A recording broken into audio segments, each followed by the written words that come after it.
ഖത്തറിൽ വിസയുള്ള എം അക്ബർ UAE-യിലും ഖത്തറിലുമായി വിവിധ പരിപാടികളിൽ ഇപ്പോഴും സജീവമാണ്. ഇതിനിടയിലാണ് താൻ ഒളിവിലാണെന്ന തരത്തിലുള്ള വിചിത്ര വാർത്തകൾ ശ്രദ്ധയിൽപ്പെട്ടതെന്ന് അദ്ദേഹം പറഞ്ഞു. പീസ് ഇന്റർനാഷണൽ സ്കൂളുമായി ബന്ധപ്പെട്ട് ചോദ്യം ചെയ്യലിനായി താൻ 2 തവണ കേരളത്തിൽ പോയിരുന്നതായും അദ്ദേഹം പറഞ്ഞു.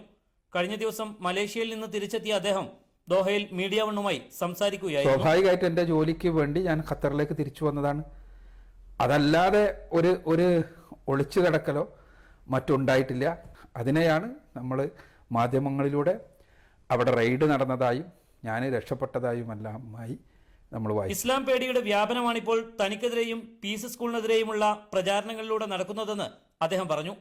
കേരളത്തിലെ മുസ്ലിം സംഘടനകൾ ഇത്തരം നീക്കങ്ങളെ തിരിച്ചറിഞ്ഞ് ഒറ്റക്കെട്ടായി നിലകൊള്ളണമെന്നും അദ്ദേഹം ഓർമ്മിപ്പിച്ചു. ഒരു സാക്കിർ നായിക്കോ ഒരു MM അക്ബറോ അതല്ലെങ്കിൽ വേറെ ആരെങ്കിലുമോ എതിരിലുള്ള ഒരു സംഗതിയല്ല. ഇവിടെ മുസ്ലിം സമുദായം ഒരുമിച്ച് ഇത്തരം വെല്ലുവിളികളെ നേരിടാനുള്ള സംവിധാനങ്ങൾ ഉണ്ടാവേണ്ടത്. പോലീസിൽ നിന്നുണ്ടായതിനേക്കാൾ വലിയ പ്രയാസമാണ് സ്കൂളിനെതിരായ മാധ്യമ പ്രചാരണങ്ങൾ സൃഷ്ടിച്ചതെന്നും MM അക്ബർ പറഞ്ഞു. എല്ലാത്തരം അതിരുകവിയലുകളെയും ഒഴിവാക്കേണ്ടതാണെന്നും സന്തുലിതമായ ജീവിത വീക്ഷണം ശീലിക്കാൻ യുവാക്കൾ തയ്യാറാവണമെന്നും അദ്ദേഹം ഓർമ്മിപ്പിച്ചു. Mujeeb Rahman, media one, Doha.